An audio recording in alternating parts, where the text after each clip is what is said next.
Hello everyone, this is Dr. Taruna Bansal, Department of Geography, Jamia Millia Islamia, and today I will be talking on concept and significance of natural tourism resources. Now, as we all know, before you study anything about natural tourism resources, we need to know what is a resource. So, etymologically, resource refers to two separate words, re and source, that indicates anything or substance that may occur unhindered many more times. The term resource had actually no significance till the early part of the 20th century. It was only in 1933 when the eminent professor of economics Zimmermann promulgated his famous concept of resource. Everything in our environment, and here I mean the environment, the physical environment, the chemical environment, the biological environment, as you can see on this slide, that anything any part of an environment which can be used to satisfy our needs and is technologically accessible, economically feasible and culturally acceptable is termed as resource. Human beings themselves are essential components of resources. They transform materials available in the environment into resources and use them, which can be explained through this diagram, which simply says that man has basic needs and wants. He has also some mental power, mental ability, and the natural environment, the environment in which we are also part of it, has resources. But at the same time, this is very important to understand that it also offers resistance. I always cite this example, and you will be you will actually relate to it. When there is like somebody is like teasing you for a long period of time, what will you do? You'll ignore it for the first time. Maybe you'll get a bit irritated in the second time, but actually after 3 or 4 times, you will either react or you will just say that it's like done, please just stop irritating me. So, same thing is happening with our environment also. So, when I say that environment offers resistance is actually the same thing, that man is actually trying to satisfy his wants, his needs, but in doing this, in getting himself satisfied, he or the entire human community, the human beings exploit or overutilizes the resources which environment possesses. So, as a result, there is a resistance from the environment, and we have number of examples like today when we talk of disaster management. 20 years back we never had such a subject, but today we have a subject of disaster management because we are facing more and more resistance from the environment. So, basically when we talk of environment, when we talk of resources, how do we relate it to natural tourism resources? Natural tourism resources. So, basically this phrase has 3 particular things. One, natural, that means it is already there in the environment. Tourism, that means something which will provide me some leisure. I am going out of my place of residence to have some leisure activities. And resources, so resources, something which is a source or possibility of assistance, an expedient, a means of support, a means to attain given end, capacity to take advantage of opportunities, that upon which one relies for support or supply. So, when we say this, we need to understand the relationship between natural resources and tourism. Now, the relation between can take very different forms at different levels. How do we define? When we talk locally, when we are talking of locally of this relationship between natural resource and tourism, tourism affects the quality and availability of natural resources for local uses. That is at the micro level.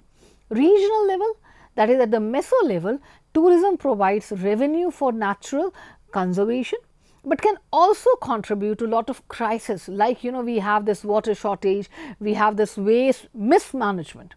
And when we talk of globally, it is basically when tourism actually accelerates environmental problems, the most important being climate change and what we have made our earth. Basically the earth has 70% of its water, but that water has been turned into plastic soup. The outcomes of these interactions depend on the effects and effectiveness of governance arrangements involving a large number of actors. This trajectory focuses on the dynamic. What we are talking of today is basically it focuses on the dynamic interplay between natural resources and tourism. So, before we proceed, we have to understand what is nature tourism, because we are talking of natural tourism resources. So, what do we understand by this phrase nature tourism? Now, nature tourism is responsible travel to natural areas which conserves the environmental and improves the welfare of the local people. So, when we are doing something like that, when it is based on natural attractions of the area, especially if it is local, then it is like that we have to understand, we have to keep in mind that one is experiencing natural places typically through outdoor activities which are sustainable in their impact on the environment. So, the connotation of sustainability also is part of this tourism. It is a tourism based on the natural attractions of the area. As you can see from the slides, we have this bird watching, we have photography, stargazing, camping, then we go for hunting, fishing, visiting parks. So when you are going into this, basically what you are doing, you want to actually, as a tourist, you want to be part of that environment. You want to relate yourself what is real, and then you want to be immersed in something which is natural, but somewhere it has some cultural or historical experience too. So, what are the basic features of natural tourism? Generally, natural tourism deals with the living parts of the natural environment. It is responsible responsible travel. So, because we are heading towards the nature, it is the responsible travel to natural areas which conserves the environment and improves the welfare of the local people. So, somewhere you are doing this at the grassroots level, you are actually with the environment. Examples I already said, travelers want what is real. So, what are the major principles when we talk of nature tourism? It involves travel to natural destinations, minimizes impact, builds environmental awareness, provides direct financial benefits which may lead to conservation, provides financial benefits and empowerment of local people, respects local culture and supports human rights and democratic movement. Now, before we proceed further, we have also to understand what is the difference between outdoor recreation and nature tourism. Why? Because at the end we are talking of certain resources which leads to natural tourism. So, outdoor recreation refers to activities that people undertake out of doors in places where they can access nature or green areas, mainly as part of their daily or weekend routines. For example, I go to park every day for a walk. So, that is my outdoor recreation. But when I talk of nature tourism, it is a term that covers activities that people enjoy while on holiday and where the focus is engagement with nature and usually includes an overnight stay. Typically, thus, this means that traveling to and staying overnight in locations which are basically close to natural parks, national parks, forests, lakes, countrysides, and you are involved in certain activities where you are actually compatible to the natural resources. So, from the standpoint of conservation, nature-based tourism provides incentives for local communities and landowners to conserve wildlife habitats. It promotes conservation by placing an increased value on the natural resources which are present at that particular point.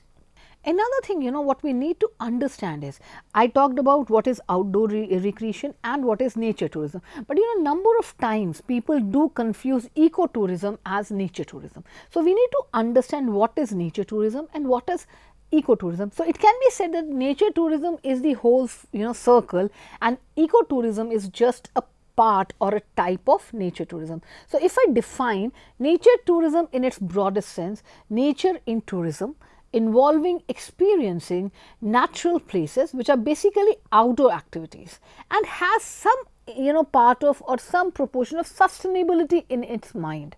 But when we talk of ecotourism, it is ecologically sustainable tourism with the primary focus on experiencing natural areas, and here we have we take environment as well as cultural understanding in the same same circle, in the same paraphernalia. So, basically what it says is that ecotourism is a type of nature tourism which benefits local communities and destinations not only environmentally but also culturally and economically. So, we have to keep in mind that nature tourism is the bigger one, it is the whole sphere, and when we talk of outdoor recreation or we talk of nature ecotourism, they are just part or types of it.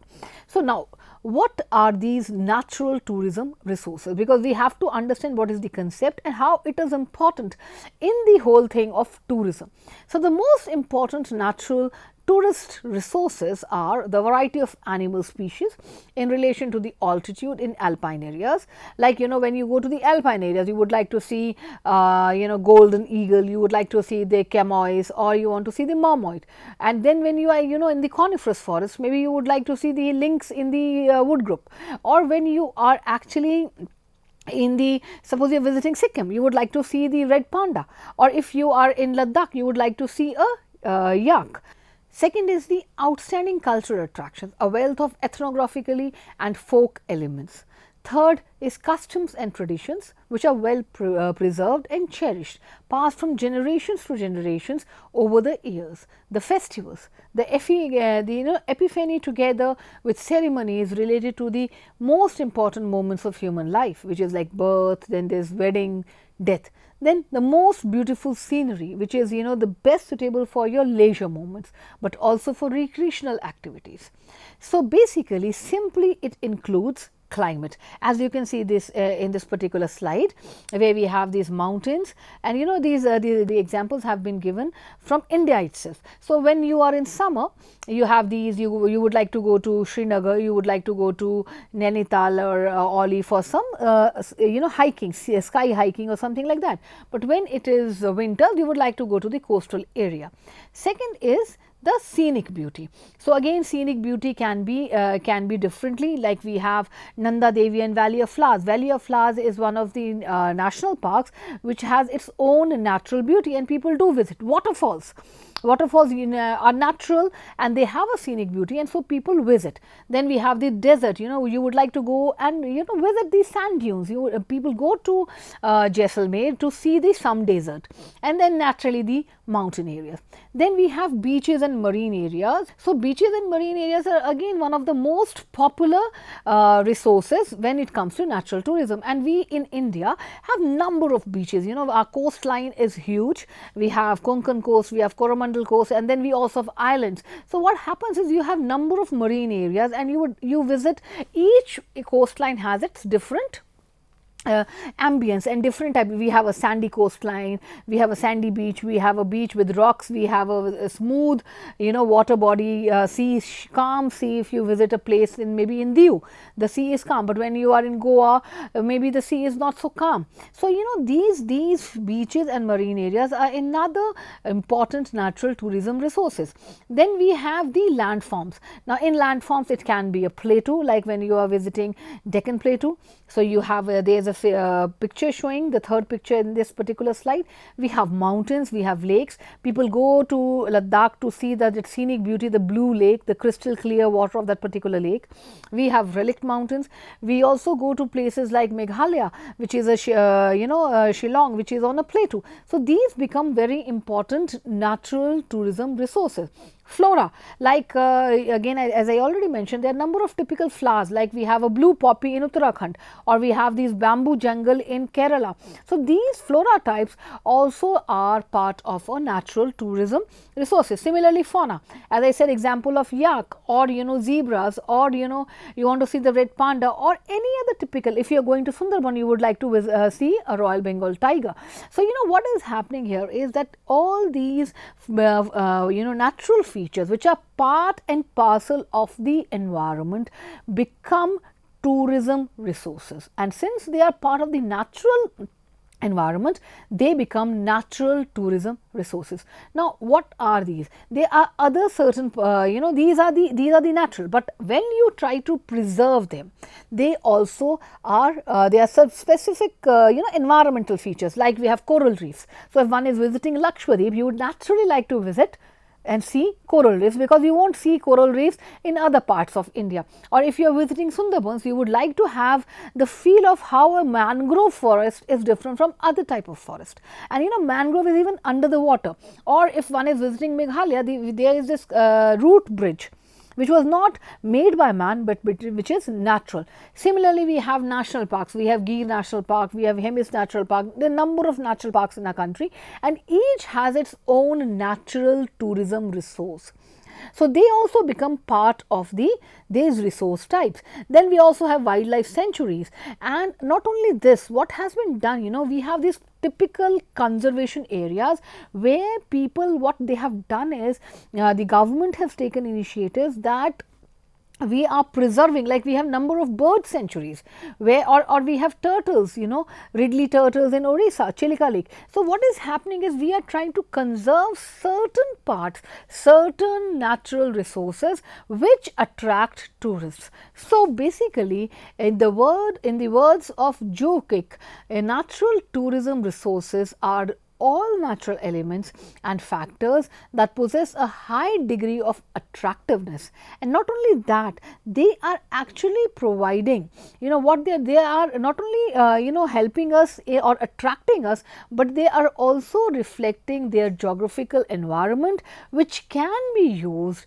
for tourism purposes.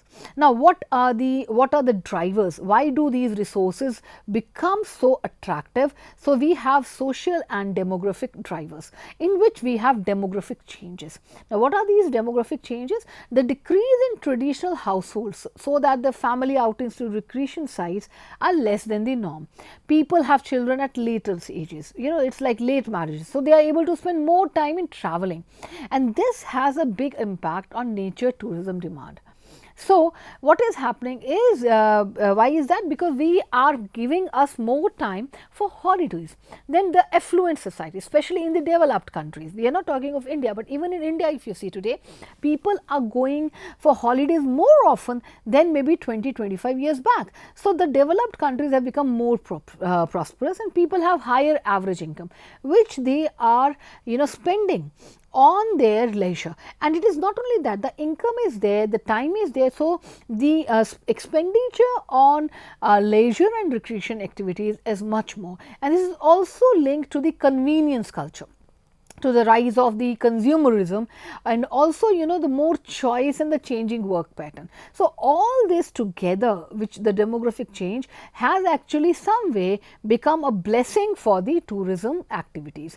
Informational society, today I am sitting here and you can hear me, maybe you will be able to hear what I am saying after some time. So somewhere this entire information, the influence of the internet and the increasingly common use of mobile phones have made people aware, or made people to obtain more information and communicate with each other very quickly and at any time of day or night. Then health and well-being, somewhere we become more health conscious. So what is happening when we become more health conscious? We are now talking of even mental health, and since people are living separately, we have nuclear families, there are more issues of mental health. Apart from there is this stress, then we have this obesity. Now there is also what is called a retuning to nature. So when you have this mental stress, what are you trying to do? You want to retune to nature, where people feel a desire to be connected, reconnected to the natural world. Why? Because they feel that they have been disconnected from the nature by modern lifestyles. So, these are these are the certain social things which have affected or which have made these resources more important in our life. Then naturally, because we are now, we have more information, we are more aware, so the community awareness has also increased. So, as a result, what is happening is people want to feel part of the community, and as a result they are contributing to it during their leisure time by participating in certain community activities. The increasing awareness of the environment and community also helps in managing protected areas, and this has been implemented because measures have been taken where certain areas have been restricted, and the recreational access to that particular places have been restricted, so that the natural habitat does not get affected, and people are actually understanding the need for this action. So, now we come to the other major driver, which is called the environmental driver, where we have first is landscape change. The factor is associated with the environment within which people live, work and spend their leisure as well as recreation time. As a result of increasing urbanization, rural depopulation, pressure on the environment, climate change and changes in the economics of food brought about number of policy changes at the global level, and as a result the landscape has changed in different ways in different countries, and as a result, again, as I said, people are trying to, you or me, anybody, we want to retune with the nature. Climate change. Simpson says, that climate change has been discussed in planning, in research, in management, and it has been said that it has large, impact on the nature tourism. I cite an example of Tobago. Now, why is that? Many of the suggestions which require action before planning or construction stage is still possible.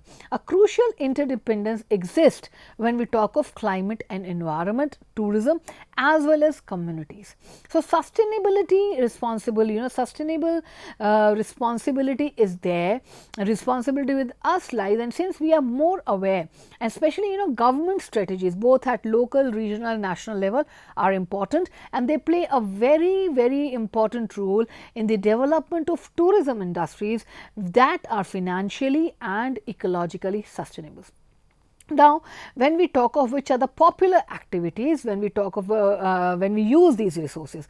So, fastest growing activities, we have kayaking, we have snowboarding, we have jet skiing, we have this visiting snowmobiling, and there are certain activities which have not grown like that, like motorboating, primitive camping, sailing, downhill skiing, snorkeling, or even visiting beach, or backpacking. But there are certain activities like anadromous fishing, or bicycling. Like bicycling has become suddenly very important, or a very important activity. People actually are venturing out to natural places just to have the feel of nature, and they are not traveling by cars or maybe motorbikes, they just want to cycle around. So, even that has become very important activity which relates any man to the nature. Then migratory bird hunting, because now we are aware, we are environmentally aware. So, naturally this bird hunting and canoeing, somewhere these saltwater fishing, these are not like taken into consideration more as maybe initially. So, what are the, where does these, what does the is the significance of these natural tourism resources? The significance is that it generates employment. When we use these resources, it generates employment, regeneration of local economies, there are naturally livelihood benefits, biodiversity is maintained and it is also improved. Then we have this visitor appreciation as well as awareness, the healthy well-being and living of people, there is a lot of cultural exchange, people become environmentally educated, then there is this whole global understanding, and as I said, there is revenue generation So, when we are talking of these natural tourism resources, we actually are trying to understand how significant they are, and they can be more significant when we understand how they lead to sustainable natural tourism. And before going into the 9 principles which summarizes these the significance of these resources, I would just like to say that when we talk of nature, we have to understand that somewhere it needs to be, whatever we are doing, it needs to be sustainable. So, what are the 9 principles? First is natural values should be preserved and all activities should promote nature conservation. Features are small groups, erosion and impacts monitored, nature is the prime reason for the visit, marked trails, tourism into areas with suitable features, nature education and awareness are central. Second, the environment must be subjected to the little pressure as possible. Every effort is taken to avoid damage and disturbance. No trace of visitors should be left behind, emissions minimized and renewable energy sources preferred. Local traditions, culture and communities must be respected. Visitors are encouraged to learn about the communities and cultures in the area. Local communities are considered in the provision of information and activities, guides familiar with local conditions. Visitors should increase their understanding and appreciation of nature as well as culture. Information should be available prior to the visit, information available on arrival, guides well trained, information and interpretation easily accessible and attractive. Visitors are able to contribute to the management of the area. Next, improved recreational facilities must be provided. Needs of visitors should be considered to suit the demand and conditions which are there. Visitors to enjoy peace and quiet as well as guided activities, facilities and services developed in cooperation with local businesses. Visitors should be encouraged to enjoy both mental and physical recreation. Facilities provided for range of visitors, that is bikers, hikers as well as casual recreational walkers, easy and demanding routes should be made available for a variety of activities in natural surroundings, so that people whoever are visiting are able to reconnect with the natural environment. Local economies and employment must be promoted. Local businesses to be used wherever possible. Employment given to local people wherever possible. Publicity material should be produced responsibly and carefully. Information must be reliable and updated. Publicity is conducted openly and interactively and does not work against nature conservation. Activities must be planned and organized cooperatively. Visitors' opinion are important. Training, organized with local businesses, all stakeholders should be involved in planning. So, basically, the whole concept of this lecture here is that we understand that resources are nothing which is just man-made. Tourism is not going only to places where man is or the human beings are the more important. No, we have certain natural resources which are very inherent part of any tourist activity throughout the world, and these resources are nothing but natural tourism resources, and we each one of here can connect to these resources, and so that these resources are there, they were there, they are there, and they are there also in the future for our next coming generations. These resources should be made or used or utilized in such a way that they are not exploited and they are not in a state that where they cannot be used.